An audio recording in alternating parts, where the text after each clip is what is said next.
तो बाबा नारायण साकार खुद को भगवान से भी बड़ा बताता है, लेकिन इस बाबा की असली सच्चाई यह है कि यह महंगे कपड़े पहनने का शौकीन है, महंगी घड़ियों का शौकीन है। इसने अपनी एक प्राइवेट आर्मी भी बनाई हुई है। इसके प्राइवेट आर्मी में ब्लैक यूनिफॉर्म पहनने वाले सुरक्षाकर्मी इस बाबा के काफिले को घेर कर चलते हैं। पिंक यूनिफॉर्म पहनने वाले सुरक्षाकर्मी भक्तों की भीड़ को संभालने का काम करते हैं, जिसे ये बाबा अपनी नारायणी सेना कहता है। जबकि सफेद यूनिफॉर्म पहनने वाले सुरक्षाकर्मी तीसरे घेरे में रहकर इस बाबा की सुरक्षा करते हैं, और ये वही सुरक्षाकर्मी होते हैं जो बाबा को लेकर भक्तों में नए नए अंधविश्वास फैलाते हैं। बड़ी बात यह है कि बाबा के सेवादारों की इसी प्राइवेट आर्मी ने कल 2.5 लाख लोगों को हाथरस के एक पंडाल में भेड़ बकरियों की तरह कैद कर दिया था, क्योंकि ये सेवादार लाखों भक्तों की भीड़ से पहले अपने बाबा को वहां से निकलवाना चाहते थे, जिसके कारण इतनी बड़ी दुर्घटना हुई।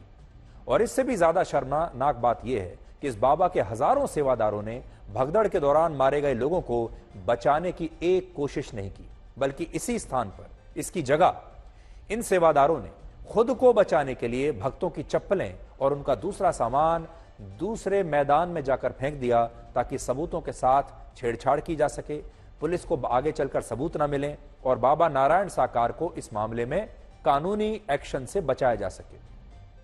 आज मैं अपने साथ इस मामले की एफआईआर की कॉपी लेकर आया हूं, जिसमें यह बात साफ साफ लिखी है कि बाबा के सेवादारों ने भक्तों को बचाने के लिए सबूतों के साथ छेड़छाड़ की है, सबूतों को नष्ट किया है।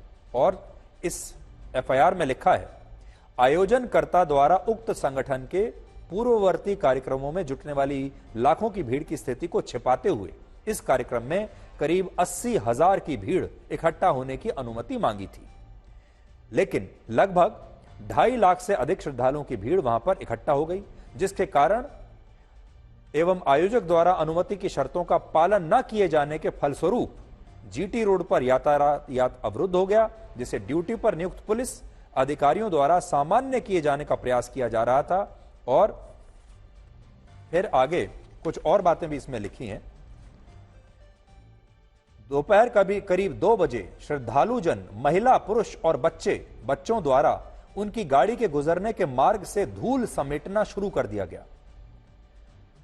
और फिर आगे ये लिखते हैं,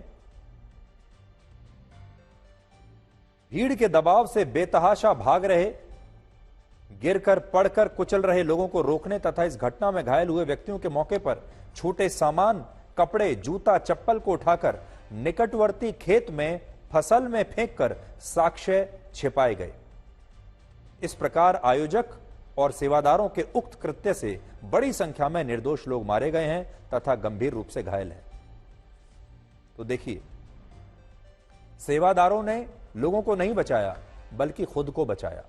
दूसरी बड़ी बात, पुलिस कितने आराम से कह रही है कि 80,000 लोगों की अनुमति मांगी थी और वो कहते हैं 2.5 लाख लोग आ गए। अब जब 2.5 लाख लोग आ गए तो उसके बाद प्रशासन ने क्या किया, उसके बाद पुलिस ने क्या किया? क्या प्रशासन 2.5 लाख लोगों के आने के बाद इस आयोजन को रोक नहीं सकता था? क्या पुलिस इस आयोजन को रोक नहीं सकती थी? क्या प्रशासन ने और पुलिस के जो लोग वहां पर मौजूद थे, उन्होंने खुद अपनी आंखों से यह नहीं देख लिया था कि 2.5 लाख लोग इकट्ठा हो गए हैं और यह भीड़ इतनी है जितनी कि स्थान पर संभाली नहीं जा सकती? लेकिन हमारे यहां सारी इंक्वायरी, सारी बातें दुर्घटना होने के बाद कही जाती हैं। और अब आप देखिए कि यह वो तस्वीर है जो सड़क पर कैसे जैम लगा हुआ है इन श्रद्धालुओं की वजह से। आप यहां पर देख सकते हैं कितनी बड़ी संख्या में लोग मौजूद हैं, सड़कों पर जैम लगा हुआ है, यातायात पूरी तरह ठप हो चुका है। और ये जो तस्वीर आज हम आपको दिखा रहे हैं, ये सत्संग शुरू होने से पहले की तस्वीर है। अब आप समझ सकते हैं कि जब सड़क पर इतना बड़ा जैम लगा हुआ है, इस जैम के बीच में अगर एम्बुलेंस को भी कहीं जाना हो, पहुंचना हो, तो वो कैसे पहुंचेगी? घायलों को अगर अस्पताल ले जाना हो तो आप कैसे लेकर जा सकते हैं? और पुलिस के पास और प्रशासन के पास कोई इंतजाम नहीं था कि इस 2.5 लाख की भीड़ को वो कंट्रोल कर सके। यहां भी आप देख सकते हैं, ये जो भीड़ है, इस पर कोई नियंत्रण नहीं है किसी का भी। इसीलिए सड़कों पर जैम लगा हुआ है और इस जैम को खोलने के लिए, इस भीड़ को नियंत्रित करने के लिए, इन्हें यह बताने के लिए कि कहां से जाना है, इसका कोई निश्चित मार्ग तय नहीं किया गया है। और ये हमारे देश की सच्चाई है। मैं आज इस हाथरस की बात नहीं कर रहा। पूरे देश में अगर आप देखेंगे, जब भी ये नकली धर्म गुरु, चाहे वो किसी भी धर्म के हों, जब इस तरह की चीजें करते हैं, आयोजन करते हैं, तो हर जगह यही हाल होता है। ये बाबा खुद को परमात्मा कहता है, लेकिन अपने सत्संगों में रंग बिरंगे चश्मे पहनता है, सफेद सूट बूट में उन गरीबों, दलितों और पिछड़े वर्ग से आने वाले लोगों को प्रवचन देता है जो अपने जीवन में पहले से ही हाशिए पर है। और जब ऐसे गरीब और निम्न जाति के लोग इस बाबा को इतने महंगे सूट बूट में देखते हैं, चश्मा लगाए हुए देखते हैं, हाथ में महंगी घड़ी पहने हुए देखते हैं, तो वो इससे प्रभावित होते हैं और उन्हें लगता है कि उनके ही समाज से आने वाला ये बाबा असल में उनका असली भगवान है और इसकी भक्ति करके एक दिन वो भी ऐसे ही बन जाएंगे।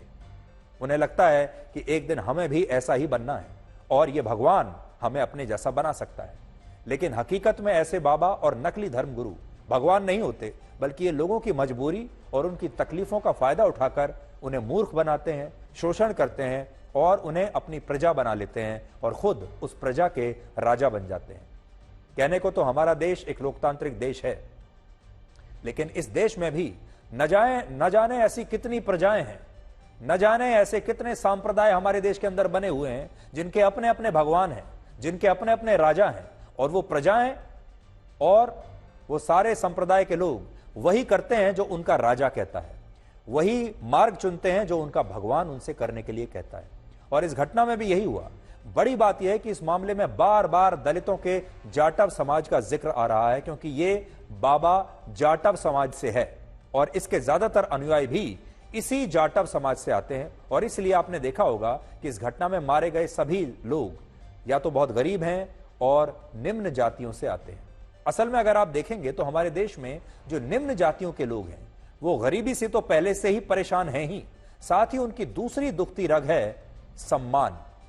वो सम्मान जो उन्हें हमारे समाज में आज भी नहीं मिल पाता। और जब ऐसी स्थितियां होती हैं तो निम्न जातियों के लोग वहां जाते हैं जहां उन्हें सम्मान मिलता है, जहां बड़ी संख्या में उनके जैसे लोग उनके आसपास होते हैं।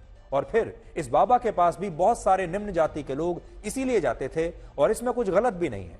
गलत तो नारायण साकार जैसे बाबा हैं जो अंधविश्वास के नाम पर इन गरीब और शोषित लोगों से अपनी दुकान चलाते हैं, और गलत हमारी सरकारें हैं जो इन लोगों की गरीबी और दूसरी परेशानियों को दूर करने में प्रभावी साबित नहीं होती। देखिए, इन लोगों के रोजगार की जो गारंटी है वो सरकार को देनी चाहिए। इन लोगों का जीवन स्तर ऊंचा उठाने की गारंटी सरकार को देनी चाहिए। इन लोगों की गरीबी समाप्त करने की गारंटी और जिम्मेदारी सरकार की होनी चाहिए। ये लोग एक अच्छा जीवन व्यतीत कर सकें, इस बात की गारंटी सरकार की होनी चाहिए। लेकिन जब हमारे देश की अलग अलग सरकारें इनकी गरीबी को दूर नहीं कर पाती, इन्हें नौकरी रोजगार नहीं दे पाते, इनका जो जीवन स्तर है उन्हें उठा नहीं पाते, और ये वैसे के वैसे ही गरीब रह जाते हैं, तब इन लोगों को लगता है कि एक ही उम्मीद है कि जीवन में कोई चमत्कार हो जाए। ऐसा चमत्कार हो जाए कि जहां तुरंत रातों रात कोई नौकरी लग जाए, तुरंत रातों रात ऐसा कोई चमत्कार हो जाए कि इनकी जीवन शैली एकदम से बदल जाए। कुछ ऐसा हो जाए कि बिना इलाज किए रातों रात कोई गंभीर बीमारी भी है तो वो ठीक हो जाए, और कुछ ऐसा हो जाए कि पूरा समाज उन्हें सम्मान की दृष्टि से देखने लगे, और इस समाज से जाति और वर्ण की जितनी भी व्यवस्थाएं हैं ये सब रातों रात समाप्त हो जाए। और ये नकली धर्मगुरु इन्हें यही सपना दिखाते हैं, कहते हैं कि एक दिन ये सारी व्यवस्था समाप्त हो जाएगी, मैं इस सारी वर्ण व्यवस्था को समाप्त कर दूंगा, तब आपका सम्मान होगा। कहते हैं अगर मेरे चरणों की धूल अपने शरीर से लगा लोगे, सारी बीमारियां दूर हो जाएंगी, नौकरी आ जाएगी, पैसा आ जाएगा, रातों रात अमीर बन जाओगे। जिसकी वजह से ऐसे धर्मगुरु हमारे देश के गरीबों पर हावी होकर उन्हें अपना अंध भक्त बना लेते हैं। आज मैं आपको यह कहना चाहता हूं, यह हमारे देश की एक बहुत बड़ी समस्या बनती जा रही है, और यह हर धर्म में हो रहा है। हर धर्म में नकली धर्मगुरु हैं जो हमारे देश की करोड़ों जनता को ऐसे ही मूर्ख बना रहे हैं, और हमारी जनता करोड़ों की संख्या में देश में जो है वो ऐसे मूर्खता के रास्तों पर चल रहे हैं। बाद में ये जो नकली धर्मगुरु हैं इसी जनता से पैसा लेते हैं। ये सोचिए, ये इतनी गरीब जनता जो है, इतने गरीब लोग जिनके पास खुद खाने के लिए नहीं है, ये अपनी जेब से अपनी गाड़ी कमाई का एक बड़ा हिस्सा इन नकली धर्मगुरुओं को दे देते हैं, और बाद में इस पैसे से ये नकली धर्मगुरु खुद महलों जैसे आश्रम में रहते हैं, और इस बाबा के भी महलों जैसे न जाने कितने आश्रम हैं। और सोचिए, जब ये बाबा कहता है कि ये लोगों से कोई दान दक्षिणा नहीं लेता, तो इस बाबा के पास इतने बड़े बड़े महल, इतना पैसा, ये सारे आश्रम कहां से आए? और ये बाबा अपने महंगे कपड़ों का शौक आखिर कैसे पूरा करता है? अभी बहुत सारी गाड़ियां निकलते हुए दिखाई पड़ी हैं। जो यहाँ पर अनुयायी हैं, कल से यहाँ पर हैं बैठे, यहाँ पर कोई अध्यापक है, कोई मास्टर है, कोई डॉक्टर है, सब अपने पर ड्यूटी पर जाएंगे ना। यहाँ तो आना जाना लगा रहता है। तो अंदर जो आश्रम में लोग थे वो रात में रुके थे? नहीं, यहाँ तो अक्सर लोग आते जाते रहते हैं, आते रहते हैं, जाते रहते हैं। बाबा हैं अंदर? ये नहीं कर सकते हम। कल ही हम इसके संबंध में बाइट दे चुके हैं। नहीं तो बाबा हैं कि नहीं? थे तब तो नहीं थे ना। हाँ, चारों तरफ पुलिस फोर्स लगाई गई है, बहुत तो रास्ते पर सुरक्षा के दृष्टि से कि जो यहाँ पर अनुयायी हैं उनके साथ कोई हादसा ना हो, कोई बात ना हो। बाकी अंदर जो डॉक्टर हैं, आप कह रहे हैं टीचर्स हैं, तो ये रात में रुक करके यहाँ क्या कर रहे थे? यहाँ तो आते रहते हैं, श्रद्धालु आते जाते रहते हैं। तो श्रद्धालु यहाँ पे बाबा से ही मिलने आते हैं? हमेशा आते रहते हैं। ये तो स्थायी का आश्रम है ना। तो मतलब बाबा होंगे तभी तो आए होंगे? नहीं, ऐसा नहीं है कि बाबा रहे चाहे न रहे, तो आश्रम में आते जाते रहते हैं। आश्रम में तो ये मैनपुरी के सीओ सुनील कुमार सिंह, जिनका कहना है कि यहाँ पर जो श्रद्धालु हैं वो आते जाते रहें। देखिए आप, ये आश्रम का गेट है जहाँ पर पुलिस फोर्स तैनात है। और अब आपको जरा दिखाते हैं अंदर की तरफ भी। हम अपने कैमरा पर नीरज कुमार से कहेंगे कि वो अंदर जाकर के देखिए, ये जाली से अंदर, और देखिए लोग दिखाई पड़ रहे हैं, अंदर हैं लोग, गाड़ियां भी खड़ी हैं, लोग भी हैं, लेकिन कोई ये बताने को तैयार नहीं है कि बाबा अंदर हैं कि नहीं। तो सबसे बड़ा पाप होता है कि ऐसे व्यक्ति का पैसा ठग लेना, जो व्यक्ति पहले से ही बहुत गरीब है, जो व्यक्ति पहले से ही बहुत असहाय है, जो व्यक्ति पहले से ही मुसीबतों से घिरा हुआ है, जो व्यक्ति पहले से ही बेरोजगार है और गरीबी के चक्र में फंसा हुआ है, ऐसे लोगों से भी ये बाबा पैसा निकलवा लेते हैं और फिर उस पैसे से ये ऐश की जिंदगी जीते हैं। क्योंकि जो अभी हमने आपको ये आश्रम दिखाए, ये गाड़ियों का काफिला दिखाया, ये सब आखिर कहां से आता है?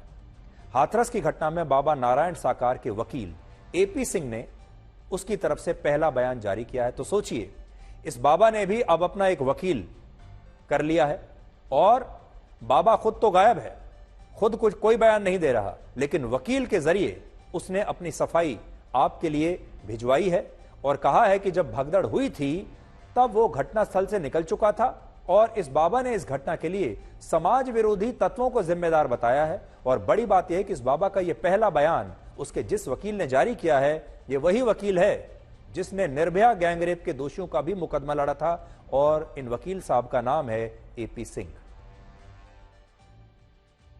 कुछ एंटी सोशल एलिमेंट्स ने सोची समझी साजिश और षड्यंत्र के तहत जब नारायण साकार हरि मंच से प्रवचन के बाद चले गए, उसके बाद एक साजिश के तहत षड्यंत्र जो भगदड़ मचाई गई है उसकी जांच हो रही है।